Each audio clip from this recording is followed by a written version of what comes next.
Don't make your next move harder by not purging beforehand. I'm moving to Seattle and I am so determined to not move with things I no longer want. So I'm starting with my closet and getting rid of everything I no longer wear. Next is my kitchen. I don't use the majority of these cups, so they have to go. I also threw away all expired food and foods I won't use anymore. I took this opportunity to match up all my pot lids and get rid of the ones that don't have a match. It's also a good idea to throw out all those fast food condiment packets and utensils because I'm never going to use them. I'm no longer using a lot of these whiteboards, and I'd also like to donate some books. And sadly, I'm getting rid of my piano because I just don't play anymore. In total, I removed 6 bags and boxes of items and dropped off the good stuff at my local homeless shelter. A boo ba doo ba doo boo boo ba doo. A doo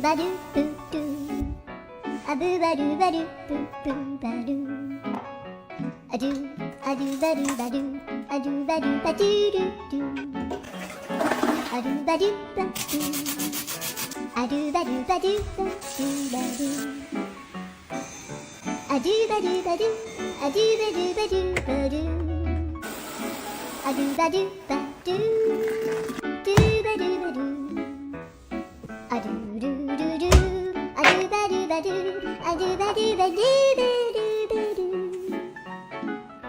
I do ba do ba do ba do ba do. 7 years ago, I moved back to California to start a cleaning and organizing business, and this week I'm moving to Seattle, Washington. California has been such a place of growth, transformation, and adventure for me, from going door to door with flyers to start my business, landing my first big organizing project, to going viral on TikTok in 2020. I've lived through many chapters in just 7 years. When I started my business, I didn't know it would lead me to such an amazing platform with over 1 million people watching me clean and organize. And for you, I'm beyond grateful. I'm also grateful for all the families who have allowed me into their homes and touch and move all of their things. As a California native, this will always be my home, but Seattle is where I found love, and not to mention a little more affordability. I hope you'll continue to follow me on this journey and stick around to learn how a professional organizer packs up and moves out of state. Stay tuned.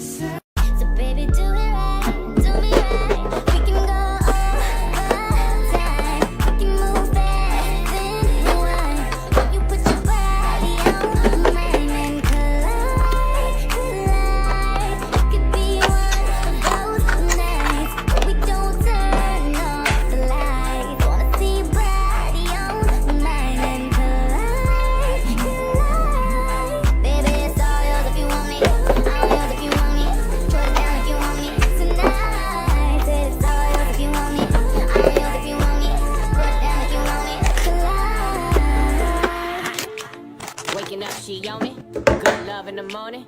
Get on top my cojones, I pleasure you for the moment. This don't come with no warranty. You want it but can't afford it. My world is different than yours. Your opinion of me is glorified. I'm a professional organizer, and here are the answers to the questions I get the most. Who buys the containers? Is it you or your client? I ask the client what their budget is for the project and then go to the store, purchase containers, and the client reimburses me for everything I bought. Or sometimes the client purchases things online themselves.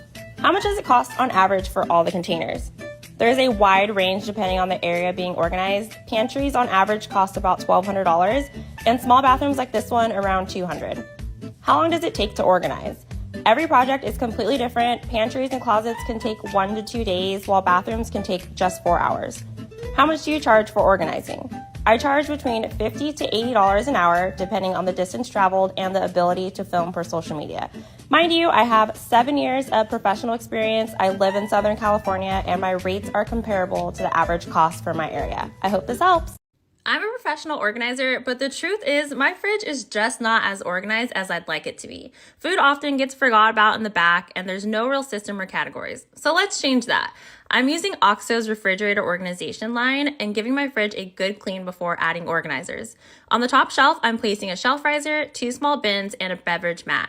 I'm adding an under shelf drawer, The middle shelf will be for eggs and dairy, so I'm using a few more storage trays and an egg bin.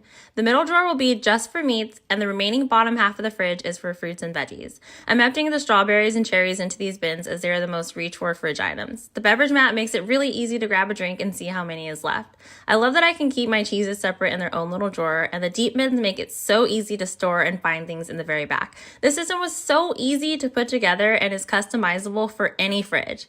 The last thing was to add my custom printed labels, and here it is, all organized. I'm so impressed with how easy and efficient OXO's system is. I'll be much better at not allowing food to get wasted, and it will be so much easier to manage inventory because now I can see everything I have.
I'm a professional organizer, and today I'm organizing this playroom for 4 homeschooled kids. In a room this cluttered, the first thing to do is clear the space. So I'm picking up as much as I can off the floor and sorting items into temporary categories. I'm placing toys in one section, crafts in another, and learning materials near Mom's desk, which we organize at another time. I'm moving the craft table to the corner and setting crafting supplies there. Because there are so many stuffed animals taking up space here, we decided it would be best if those were moved to the kids' bedrooms. These gray bins will be used for sorting toys, but we will be purchasing different bins for permanent storage. And these larger storage units are just not the most functional, so we're replacing them with another storage system. And here we are on day 2. Mom did a great job purging some toys and building the new cabinets, so now it's time to finalize our placements. We purchased 50 of the same clear bins to store toys and crafts, and I'm continuing to further break down categories and put them into their new bins. I'm also moving things around to decide where things will fit best. So although I'm placing things in certain areas, it does not mean this is where they will stay. For a room this dynamic and with so many categories, things will get shifted around until we work through what fits best. The drawers in these cabinets were so perfect for loose craft supplies that the kids could easily access themselves, while the remainder of the crafting materials will be stored in the closet to only be accessed by an adult. These taller cabinets are being moved to behind Mom's desk to store her learning and teaching materials and are being replaced by some cube storage. Our primary goal is to organize the kids' toys and crafts, so Mom will be saving her desk organization for another time. Before I put everything away, I am applying new labels. In the first cube storage, I am leaving the top half open for larger toys and placing toys in bins on the bottom half. The second cube storage is for crafts and Legos. In the cabinets, we are placing more narrow categories of toys. The first and second cabinets have smaller toys and game boards. The third cabinet is for puzzles and card games. And the last cabinet is for crafting sets, paper, activity books, and stickers. The craft table has some shelves on the side, so we're using clear OXO containers to store more craft supplies. We decided to move the Lego table outside and use the drawers underneath to store water toys, bubbles, and other outdoor activities. The last thing to do was move in the new desk, and here is the room all complete. I am so pleased with how this room came together. It took a total of 2 days for me and 1 extra day for Mom, and the only thing left is to place a second cube storage on the left side of the closet. I hope you love it as much as I do.